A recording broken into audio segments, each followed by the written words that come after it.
Hello everyone, हमने कल जो first of all thank you so much, welcome to our channel. और देखिए, मुझे इतना रहता है ना कि मतलब मैं भगवत गीता को रोज़ रोज़ पढूं और बहुत सारा पढूं।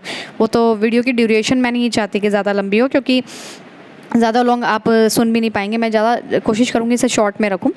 तो चलिए स्टार्ट करते हैं ज़्यादा देरी ना करते हुए।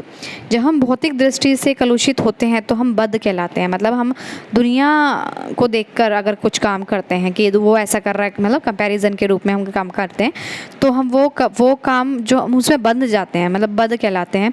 मिथ्या चेतना का प्राकट्य इसलिए होता है कि हम चेतना का प्राकट्य इसलिए होता है कि हम अपने आप को प्रकृति का प्रतिफल उत्पादन मान ले बैठते हैं। यह मिथ्या अहंकार कहलाती है। मतलब हमें लगता है हम ही सर्वे सर्वा हैं और ये काम मैंने किया है, और हम दुनिया के उसमें इन्फ्लुएंस में आके वो काम करते हैं।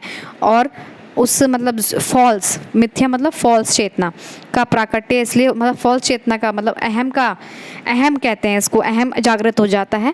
और इसका अपने आप को प्रकृति का प्रतिफल मान के, मतलब उत्पाद मान के हम अहंकार कर बैठते हैं। और ये गलत अहंकार, मतलब फॉल्स अहंकार है, ईगो है आपकी। जो व्यक्ति देहात्म बुद्धि में लीन रहता है, मतलब अपनी बॉडी से युक्त होकर, अपनी बॉडी से मतलब खुद को ये बॉडी मानकर, देहात्म बुद्धि का मतलब पता है क्या होता है? सब कुछ अपने आप को इस बॉडी को मान लेना, मतलब अपने आप को ये बॉडी मानना।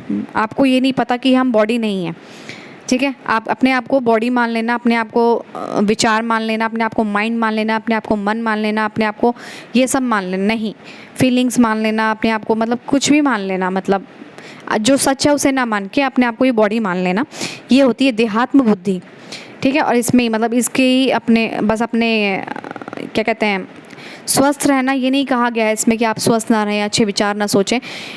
इसमें ये कहा गया कि सारा दिन इस बुद्धि को इस शरीर में ना लगा के उसमें लगाए रखें जो आप एक्चुअल में हैं। ये शॉर्ट में मैंने बता दिया है, बाकी हम डिटेल में हम आगे समझेंगे, ठीक है। वह अपनी स्थिति को समझ नहीं पाता। भगवत गीता का प्रवचन देहात्म बुद्धि से मनुष्य को मुक्त करने के लिए हुआ था, और भगवान से यह सूचना प्राप्त करने के लिए अर्जुन ने अपने आप को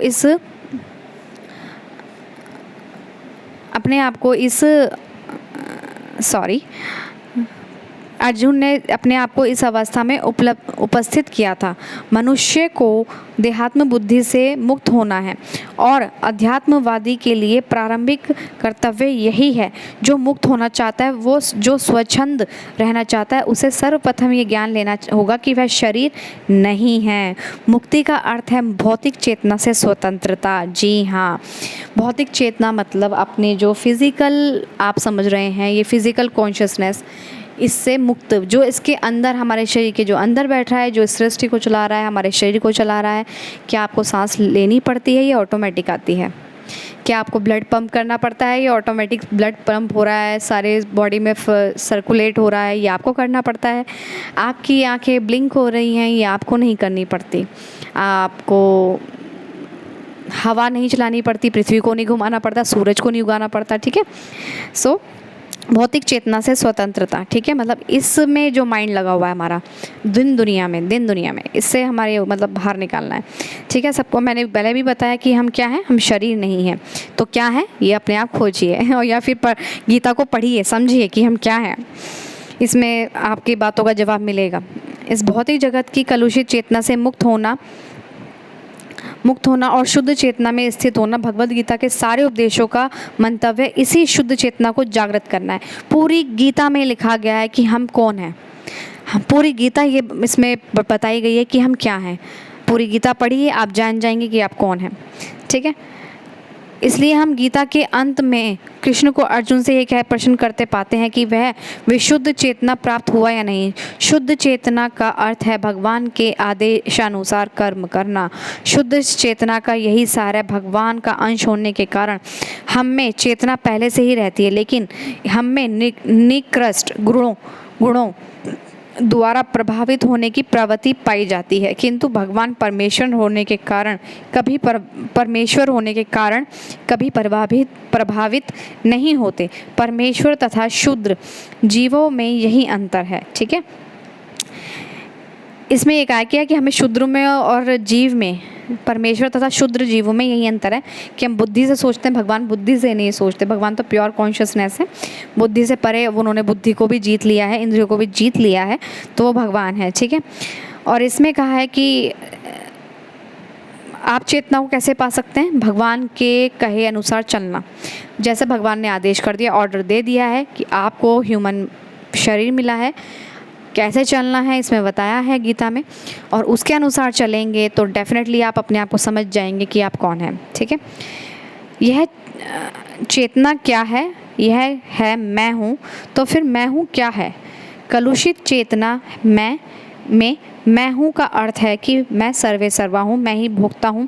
यह संसार चलायमान है, क्योंकि प्रत्येक जीव यही सोचता है कि वही एक भौतिक जगत का स्वामी तथा सृष्टा है। भौतिक चेतना के दो मनोमय विभाग हैं, एक के अनुसार ही सृष्टा हूँ और दूसरे के अनुसार मैं ही भोगता हूँ। लेकिन वास्तव में परमेश्वर सृष्टा तथा भोक्ता दोनों हैं, और परमेश्वर का अंश होने के कारण जीव ना तो सृष्टा है और ना ही भोक्ता है। एकमात्र सहयोगी वह सृजित तथा भुक्त है।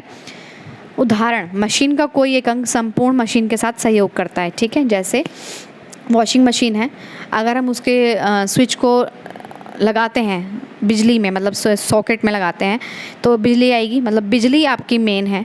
उसके बाद जब जो स्विच हम लगाते हैं वो उसमें सहयोग करता है मशीन को चलाने में, राइट। तो इसी प्रकार शरीर का कोई एक अंग पूरे शरीर के साथ सहयोग करता है। हाथ, पाँव, आँखें आदि शरीर के अंग हैं, लेकिन ये वास्तविक भोक्ता नहीं है। भोक्ता तो उधर है, यानी कि हमारा पेट है। पाँव चलते हैं, हाथ भोजन देते हैं, दांत चबाते हैं, और शरीर के सारे अंग उधर को तुष्ट करने में लगे रहते हैं, क्योंकि उधर ही प्रार्थना प्रधान कारक है जो शरीर रूपी संगठन का पोषण करता है। अतः सारी वस्तुएं उदर को दी जाती हैं, जड़ को सींचकर वृक्ष का पोषण किया जाता है। देखिए देखिए जो शरीर है वो हाथ नहीं है, मतलब हम जो है हाथ नहीं है, हम जो है पैर नहीं है, लेकिन हमारा मेन क्या है? अगर हमारा उदर मतलब हमारा पेट अगर सही रहता है तो हमारी बुद्धि सही रहती है, राइट।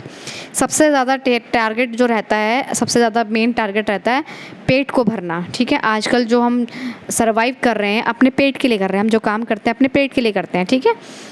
तो इसे संतुष्टि के लिए हम काम करते हैं और इसके पेट के लिए हम सब कुछ काम करते हैं। तो यही हमारा संसार में ये सिखाया गया कि, और भगवान भी ये कह रहे हैं, अगर आपने अपनी चेतना यानी कि जो आप जैसे आपका पेट है ऐसी परम चेतना है, उसको तुष्ट करने में यानी कि उसकी सेवा में लगा दिया तो आपके ऑटोमेटिकली सब काम हो जाते हैं। जैसे पेट भर जाता है, फिर हमें वो पचता है, अच्छे न्यूट्रिएंट्स हमें मिलते हैं, हमारी बुद्धि सही तरह से काम करती है। कहते हैं ना, जैसा अन्न वैसा मन हो जाता है, उसी तरह से हमारी बुद्धि काम करती है और हमें सहयोग करती है किसी कार्य को करने में, हमें शक्ति देती है और हम काम करने में हमारा मन लगता है और हमें स्वस्थ रखती है, ठीक है। तो ऐसे ही है, वृक्ष में अगर पानी दो, जड़ में पानी देना चाहिए, ना कि तने पे या पत्तियों पे या फूलों पे या फलों पे हमें पानी नहीं देते। हम कहाँ पानी देते हैं? हम जड़ में पानी देते हैं। इसी तरह हमें अपनी बुद्धि को और अपने विचारों को शुद्ध करना चाहिए, तभी हमारा जीवन भी सार्थक बनता है, ठीक है। तो इसमें ये लिखा है, इसमें मैं कौन हूँ, मैं क्या हूँ, तो इसमें ये मैं डीप में नहीं टच करूँगी क्योंकि बहुत डीप मीनिंग है और इसमें चाहती हूँ इसे आप खुद टच करें या फिर हम आगे जैसे जैसे हम अध्याय पढ़ेंगे वैसे इसमें शायद स्पष्ट होता चला जाएगा खुद ही, ठीक है। आगे है इसमें कि क्यों और उनके अधीनस्थ इस उदर का भरण करके शरीर का पोषण किया जाता है, क्योंकि यदि शरीर को स्वस्थ रखना है तो शरीर के सारे अंगों को उदर पूर्ति में सहयोग देना होगा। इसी प्रकार परमेश्वर ही भोक्ता तथा सृष्टा है। ये भोक्ता और सृष्टा की बात हम आगे समझेंगे और उनके अधीनस्थ हम उन्हें प्रसन्न रखने के निमित्त सहयोग करने के लिए इस सहयोग से हमें लाभ पहुंचता है।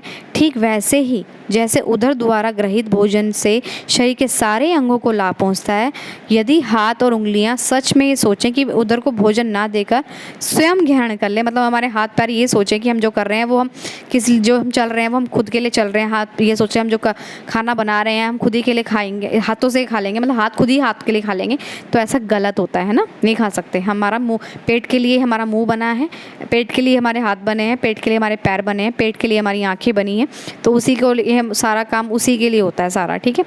यदि हाथ और उंगलियां ये सोचे कि वह उदर को भोजन ना देकर स्वयं ग्रहण कर लें तो उन्हें निराश होना पड़ेगा, क्योंकि ऑब्वियसली हाथ खुद खाना नहीं खा सकते, राइट। सृजन तथा भोग के केंद्र बिंदु परमेश्वर हैं और सारे जीव उनके सहयोगी हैं, ठीक है। देख लीजिए, इसमें लिखा है यदि हाथ उंगली यह सोचे तो भोजन, मतलब सृजन तथा भोग के केंद्र बिंदु परमेश्वर है, मतलब सृजन करना भी और भोग करना भी, मतलब सृष्टि को रचना भी और इसका भोग करना भी, मतलब इसको देखना भी और इसका आनंद लेना भी भगवान, केंद्र बिंदु परमेश्वर है। मतलब इसका कॉज, मतलब इसका जो बिल्कुल जड़ इसके भगवान है और सारे जीव उनके सहयोगी हैं, मतलब सारे जो जीव उनके सहयोगी हैं। सहयोग के कारण ही वे भोग करते हैं। यह संबंध स्वामी तथा दास जैसा है। यदि स्वामी तुष्ट रहता है तो दास भी तुष्ट रहता है। इसी प्रकार परमेश्वर को तुष्ट रखना चाहिए। यदि जीवों को भी सृष्टा बनने तथा भौतिक जगत का भोग करने की प्रवृत्ति होती है, क्योंकि इस जगत में सृष्टा परमेश्वर में ये प्रवृत्तियाँ हैं। सही है, ठीक है। आगे हम करेंगे इस पार्ट को नेक्स्ट वीडियो में। I hope you all are like it. Thank you so much.